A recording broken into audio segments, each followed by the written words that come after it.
Hello and welcome to this episode of Security Scan. I'm Vishal Dahiya, and this week we will be talking about the government's decision to corporatize Ordnance Factory Board.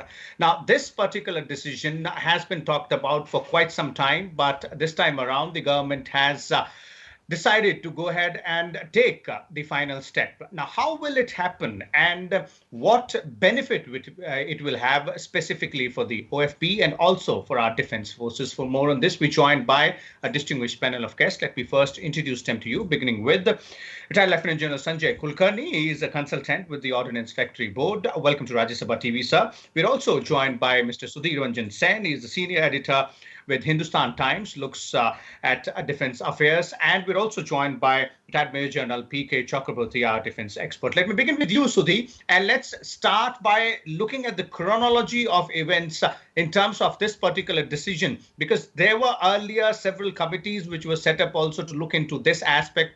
Decision was not taken, but finally the government has decided to go ahead with corporatization of Ordnance Factory Board, and it's not privatization, right? No, to begin with, that's a very important distinction that you're making, Vishal. It's not privatization; it's corporatization. What does it mean? It means that you take the ordnance factory boards and you link them to the markets, and thereby getting in more productivity into the system, thereby making managements more more responsible and answerable. The ordnance factory boards have played a yeoman service for the military, and not from now. These are creations of the British Raj, and they have been changing according to the times and needs that has been there.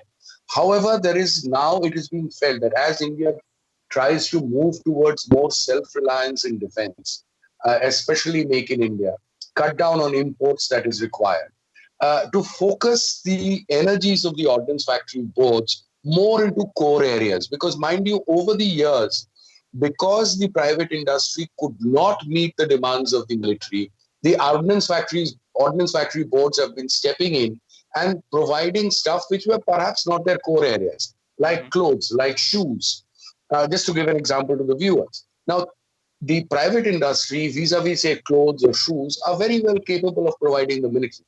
You do not need to lock up the resources of the ordnance factory boards in producing this. So you need to focus on the core areas. What are the core areas? Producing ammunition, more and more ammunition, because we do not have as much as we need. We could do with more ammunition. Producing, say, field guns, which the ordnance factory boards have already moved into. Producing better tanks, better weapon systems. That seems to be exactly, combat vehicles. That seems to be the idea, and that seems to be the focus.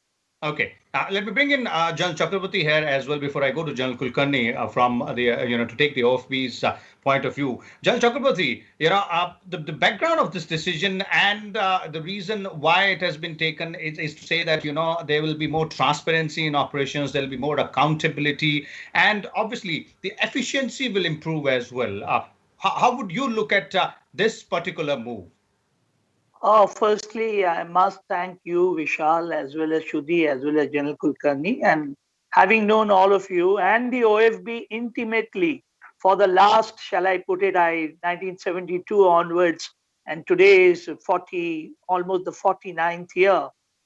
The OFB is a great organization. But as Sudhir Ranjan pointed out, I have been dealing only with the levels of the factory levels, having been intimately involved with I don't know how many projects. And really speaking, the board appeared to be as if you are meeting kings and queens. And this is where corporatization comes in. I'll just give you a small example. I once met the chairman of the OFB, and it was in a meeting which was very serious. It was about the Pinaka ammunition. Believe me, I was a general, and he felt that, it was too low for him to deal with. I'm just giving you a small issue. And this was in DRDO Bhavan. So, whereas if you meet Mr. Patil, who is today now possibly the number 2 in L&T or number 3, he used to walk into my office. So, Mr. Naronov taught us. Now, General Kulkarni was an infantry directorate. My office was just next to them. So, often they came to the infantry or the armored corps directorate. They walked in. And even the top man would be there, whether it's from Lockheed Martin. But the OFB bosses, which is the board, was never in picture. I joined BrahMos Aerospace. I want to tell you, when you talk of corporatization, Sudhir has given you the theoretical aspects. Let me come to the practical aspect. They're great organizations. BrahMos Aerospace. We've got so many factories under us. Look at state functions. Look at the way the CEO is involved. Now, when we do this corporatization, you'll find the board coming down to the grassroots level. They are not available as at present to deal whether the gun should become upgraded, whether today we should be having the Pinaka ammunition coming in. Today, as Sudhir said rightly, ammunition is the most important thing. And the artillery has the highest requirement of ammunition. I remember we made a factory in Nalanda, and today we had an issue going on with IMI. The factory was ready, everything was ready. Ultimately, we had to get the bimodular charge system through what you call the near laboratory to ARD and get it through. And there were so many issues between the DRDO and OFB, which, as a user, one got involved. Being in the artillery, let me put it, our survival is on OFB. It is a great organization, but they always came up. So we have to refer to Calcutta. Calcutta is my hometown. And Calcutta is very far away when it comes to decision making. Today, you can't reach there. I mean to say, you may say you have phones, you have this and that. Let me tell you, sir, I am the last word as far as technology is concerned. I got the Bofors gun to the Indian Army. So much I got the UAVs in, finally the BrahMos missile. So all three are high-end technologies, and see how difficult it is for me. I'm connecting to the whole world in Zoom and webinar. So OFB at this step will see it at coming down to what is known as Sudhir rightly said, to linking with the market, linking with the agencies, and linking with the exports. Okay. There's nothing to do with privatization. I'm repeating, BrahMos is a private company under the government. Got nothing to do. No employee will go away. It's an outstanding organization, but we have to refer to General Kulkarni, we have to refer to General Mukherjee, or we have to refer to General Shivane, and they listen to us, and then their bosses may listen to them, may not listen to them. Let me now bring in General Kulkarni here. General Kulkarni, as both our panelists are pointing out, corporatization is not privatization. That is one settled principle here. But from the Ordnance Factory Board's, OFB's point of view, how would this transition work, one, and how this is viewed within the organization? Firstly, good morning. And when General Chakravarti comes forward, you see the enthusiasm in him. It's not easy. You see the enthusiasm. You see the kind of passion that he has and the kind of commitment he wants. He has always been committed to the organization, and whatever be it, that his going out of the frame itself shows how much he wants to be into it. Having said that, and so these basic, he knows exactly what he's talking about. Let me tell you, the corporatization by the Ordnance Factory Board wouldn't be taken lightly. They don't like it. Obviously, they won't like it because for years they've been a part of it. It's in 1979 that the Ordnance Factory Board, OFB as such, has been made. But notwithstanding that, I must also be able to tell you there's tremendous amount of strength that we have in this organization. What is it that you have any industry to start off with? You have capital, you have machinery, you have land, you have skilled manpower, you have a captive user, you have a designer, and you have a quality controller. What more could you have asked for? Is there anything more that anybody would want it? Nothing. That's all that you require. All that is now required is, unfortunately, over the years, as what General Chakravarti has also brought out, over the years, maybe a bit of distancing which has taken place. Otherwise, whenever I visit these factories, the kind of manpower, the kind of people committed to the organizations, you meet the general managers, they're up and about, there's nothing wrong with anybody. Yes, now having said that they have not liked it, why? What is the perception? Now, what does the user want? Let me put it as a user. Why is this need for corporatization has been felt? What does the user want? A user wants bang for the buck. Reason is that the government now gives him money. If he gives him 100 rupees and if he is to spend out of that 100 rupees, 85 rupees on revenue and only 15 rupees on the capital, he is looking for capital also where he must gain a lot of it. And in 85, which is spending revenue, with the NGO handles the revenue budget, he also wants his bang for the buck. So whatever he spends, he wants everything for the best. Now, first and foremost, what does the user has said? He wants the best thing that comes out from there. for number one. Number two, he wants delivery on schedule. If he asks for a certain thing, he must get it at that point of time. And thirdly, he wants totally reliable stuff. He doesn't want to risk his troops to any kind of, death or a casualty or anything of that kind. It needs in the training and the later part. War, he doesn't mind. But in the training. So these are the three things he's looking for. So he's looking for reliability, he's looking for a delivery, and he wants the best for whatever he's asking for. Now, why and where has the ordnance factories, the perception? Again, as I said, it's a perception. Let's put corporatization. The corporatization that has taken place, if you're expecting a sea change in the whole thing, it's not possible. If the same people are going to be there, the same factories at the same place, the same workforce, the same schedule of work which is going, then what is corporatization going to be changing? It's not privatization, but yes, it is the first step towards privatization should we fail to live up to the expectations of the government. So corporatization is leading to commercialization because the government feels that they put in money and they must get back. Now, let's take Ordnance Factory Board's commitment to the whole thing. 97% of the ammunition is indigenized. When we talk of Make in India, we are talking about Atmanirbharta, we are talking about self-reliance. 97%. Imagine what kind of indigenization. Even the PSUs that we talk about do not have almost 40% import. Whichever PSU might you talk about, there are 40% imports that are coming in, which first, second, third, seventh layer will be finally imported from somewhere or the other. Now, let's take the other products. 90% indigenization. So this is the strength. Now, where we need to change is our attitude. That's, I would say, we really need to change is our attitude. We must feel committed. If you can see General Chakravarti come out of the frame, what does that show? That shows that man at this age and service is willing to put in his bit. That is what, that enthusiasm, that commitment, that attitude, well, all that is required. Nothing else, I feel. Okay, and the attitude obviously is one very important aspect either. But before I go to Sudhi, one more aspect here, and the criticism which has come time and again, and specifically from the end user as well, that the OFP has been inconsistent with the requirements of the modern age. So do you think corporatization will also resolve this particular issue? Because there'll be obviously a lot of change in terms of ideas, in terms of newness of the ways to do work. General Kulkarni? Yeah, now I'll put it this way. Now, once the corporatization takes place, it gives them a bit of additional autonomy. It gives them the ability to, they're after all accountable now. Each one of them will be given a target, each one. What the finance minister said, slowly and steadily, they will be on the share market. They'll be listed over there. Should they not perform, they all go out. So we have 41 factories of the ordnance factories manufacturing various things. The non-core items in any case have gone. There are almost 205 non-core items which have moved out of it. Clothing, shoes, whole lot of small things. You'll be surprised the ordnance factories manufacture from ghode ki naal se lekar ke tank and everything what have you. So there is huge inventory. Everybody's manufacturing, they are deep into it.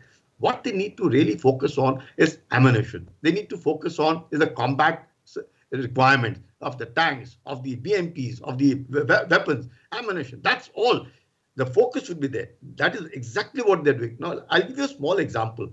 Now, the corporatization gives you the ability to be able to have, partnership with anybody. Right now, being part of the MOD, part of the defense production, the poor thing, everybody from the member to the chairman and everyone would be running around getting clearances. Can we go and, align ourselves with so-and-so for foreign firm? Can we get, one doesn't know what interest one has. So there's so many things. But once it is corporatized, the reason is he himself knows. Suppose I'm the general manager of a particular factory being interested to manufacture small arms. Now it is my requirement.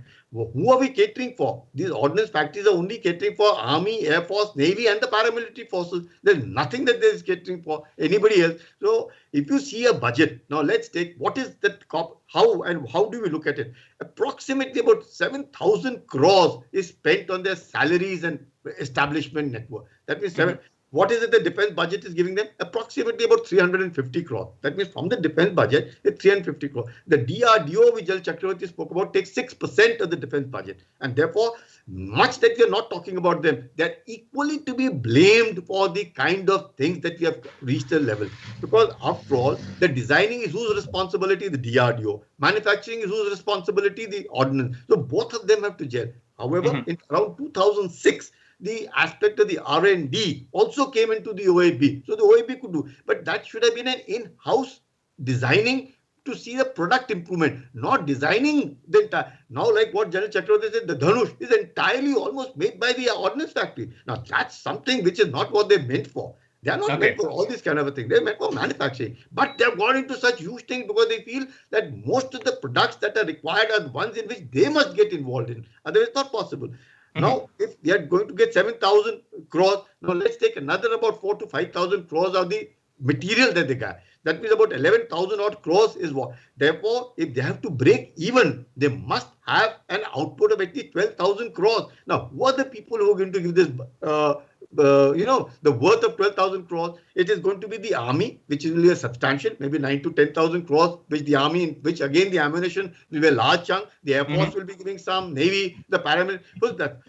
For the ordnance factory to actually, I would say, break even, they need to have a business of not less than 17,000 crores. If that be so, they'll break even. Now, even when we talk of the import of the ammunition also, very little is imported. But whatever we make, we should make quality. Even though I may be a consultant with the Ordnance Factory Board, I would say the user demands quality and they need quality. They must be delivered quality. There is no end. Cost can be taken care of later. They are strategic assets. Cost can still be taken care of. But quality and the delivery, not compromisable. Okay, quality and delivery from end users' perspective. And for that, we'll bring in General Chakravarti as well. But before that, let me go to Sudhi here. Sudhi, some very interesting and important points put in place there by General Kulkarni in terms of what needs to be done internally as well, as in terms of design element with the OFB, then interagency cooperation as well, that is between DRDO and OFB also. And obviously, the attitude change, the efficiency will only come in when the attitudes change. Let's not also forget the glorious past of the OFB. They've done very well. There is criticism, but we need to improve things further onwards. I mean, I cannot agree more with what General Kulkarni and General Chakravarti were saying, that, although they have done a human service, times have changed and they need to change with the times. And what I would like to underline what General Kulkarni was saying, that, it's as you link it up more to the market, you give them more decision-making abilities and capabilities, they themselves will then try to do something better, bring in more money or be more useful and more relevant to today's day and age. Although there has been issues with the several unions opposing it, it looks like that, that opposition is in the wrong direction.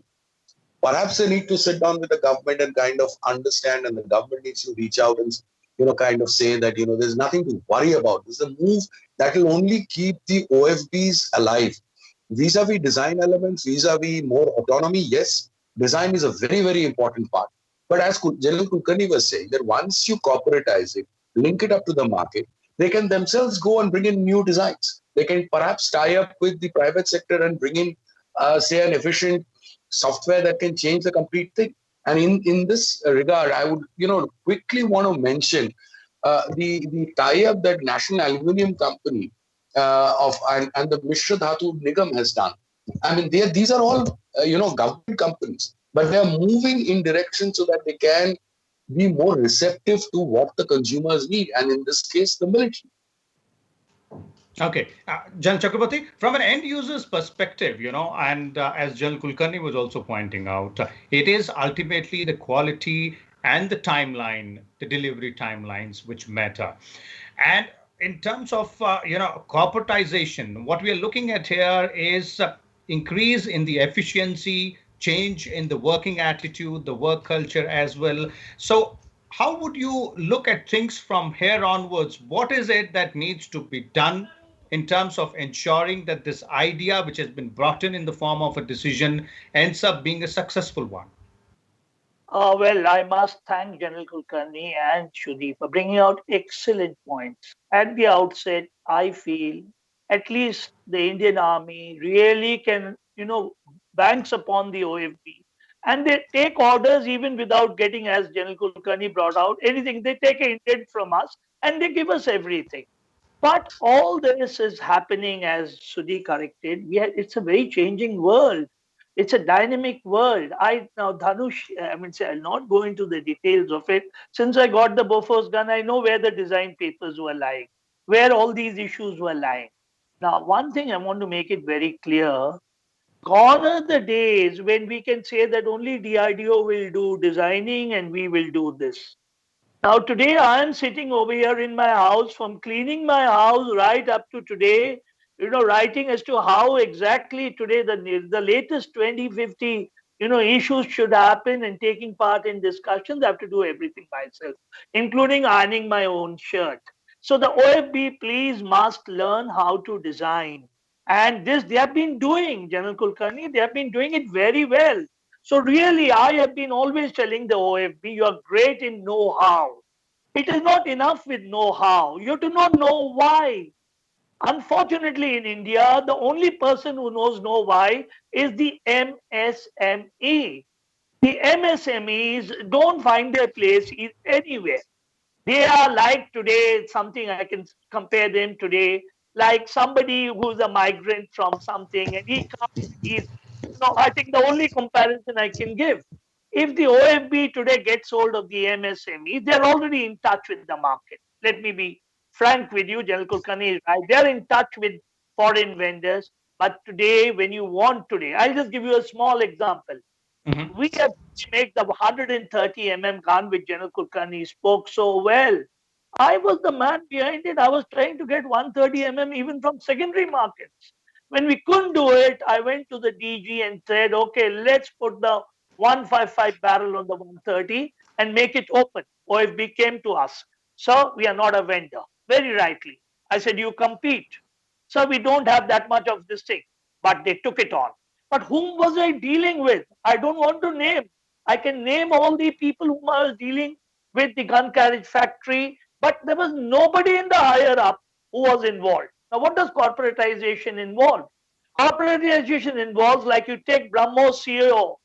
He today is involved moment to moment when we go to him that the range of the missile should be such that it attacks the Chinese border, which General Kulkarni knows very well, having been the man who took us to the glacier. And Sudhir Ranjan Sen also keeps going there. When we say we need about 600 kilometers, well, today we have moved to at least 405 kilometers. Today, if I have to talk to the OFB, I need a gun, which should be by the Lockheed Martin gun, which goes to 200 kilometers. Whom do I talk to? I will talk to somebody who is not even number one in the gun carriage factory in Jabalpur. I cannot meeting anybody in Calcutta. It's out of question. That office is out of bounds for anybody in the Indian Army. Yeah, we can meet General Kulkarni. We can meet General Shivani. And they are great people. Let me say they are outstanding people. And General Mukherjee. They are doing a great job. But where is the corporate body? The corporate body is not seen, not heard. Now, I must say one more thing. There have been, I think, the boss was occupying office for 6 months. In 6 months, how can you head 41 factories? Where is the speciality coming in? How will you get know why? Know why is the answer to everything in today's world. Know how, everybody knows. Even a business is operating a mobile today. Okay. It is about know why as well in terms of ensuring that you get a quality product. Let's have the concluding comments from General Kulkarni before we bring this to an end. And General Kulkarni, as General Chakrabarti is pointing out, it's not always about knowing how to do it, but also knowing why to do it. And the MSMEs, which General Chakrabarti mentioned, sort of an idea here that align more with the private industry, the smaller players as well. So from here onwards, in your thought or in your perception, how would the things go, or how should they go in terms of OFB's internal work when you talk about corporatization or the corporate culture being brought in? See, the government by itself also has very clearly said that up to 200 crores, they're not going to import anything. So it is very much make in India and it'll be made in India. That is the first thing. The second thing, that whatever it is, the DPP 2020 also has been tweeted and drafted with a view so that at least internally only a lot of research and design developments can be taken place. Thirdly, let me assure you, when I interact with these general managers, when I interact with these people, what General Chakrabarti is talking about, because obviously I can see that he may not have been able to interact with these people. They're all brilliant. Absolutely brilliant. IITians, regional engineering college, you name a thing, the chaps have done their courses abroad. Not that they don't know. Everything they know. What really now required is, moment this corporatization takes place, I think where we need to push them is that yes, they should be able to have a free access. Every time going to the MOD, every time firing the gun from somebody else's shoulder or something like that, it does, give them a little. Now it is him. You've told him that I want a particular weapon. It is up to him how he goes about it. Which firm abroad, which firm in India. When you have everything, if we are lacking in something, which we are lacking in is the R&D. We are not able to understand or get the best that is available in India. You ask the IITians, you ask the people in India, you go to Bangalore, Delhi, anywhere, Kolkata itself, what brilliant people. They'll come out with such brilliant ideas to be able to tell you. The start has already taken place. It is not that the corporatization may have been the government's buzzword today. The OAB was aware that this is likely to come right from Kelkar committee, coming from Ramanpuri committee. All these committees have been recommending corporatization. So they know that something like this is coming. So they're already set their house in order. To a large extent, they've already set the house in order. And now I think since the thing is already there, now there's nothing that can be done. Though I understand the OAB has not liked it. I also understand that some of them have said that they would like to go on strike and protest against a thing like that has taken place. Irrespective, I know they wouldn't want to do it. I know they have the interest of nation at heart, and everybody is absolutely nationalist. There is no problem on that front. But yes, they really need now to pull up their socks and ensure that whatever money that they get from wherever they get, now they may have to raise their own money, but whatever they get and from wherever they get, they must be able, and there can no substitute. Believe you me, Vishal, there can be no substitute. People who are into it for the last 200 years, you think anybody can do what they've been doing it? No. But yes, even the private industry, I must share with you, even Mr. Baba Kalyani, when he was asking, and Bharat Forge has been in a big way, L&T is in a big way, Tata is in a big way, he himself said, please ensure me 10 years of production. Because after all, a capital, any platform which is brought into India will not last for only 1 or 2 years. It's not a cloth. It's not eatable. It lasts for 40 to 50 years, which has to be not only looked after, taken care of, maintenance, repair, upgradation, and carry on with it. So the obsolete, and the modern, all of it has to be equally balanced well. So there is a need of ordnance factories. That is why I was so happy when the finance minister said that we are corporatizing, we are not privatizing. We understand their strategic assets. We understand. But they must also now need to understand that they are not government servants. Now they are like technocrats. They are like any other administrators where they have got to deliver. Should they not deliver, it's perform or perish. And they have to perform, and they will perform.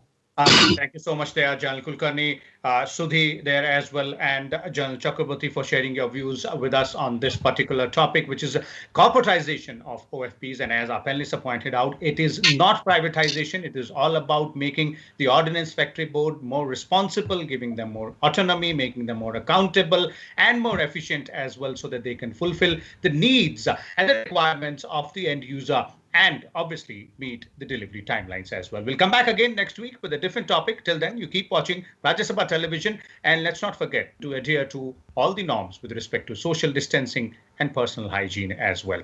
Thank you.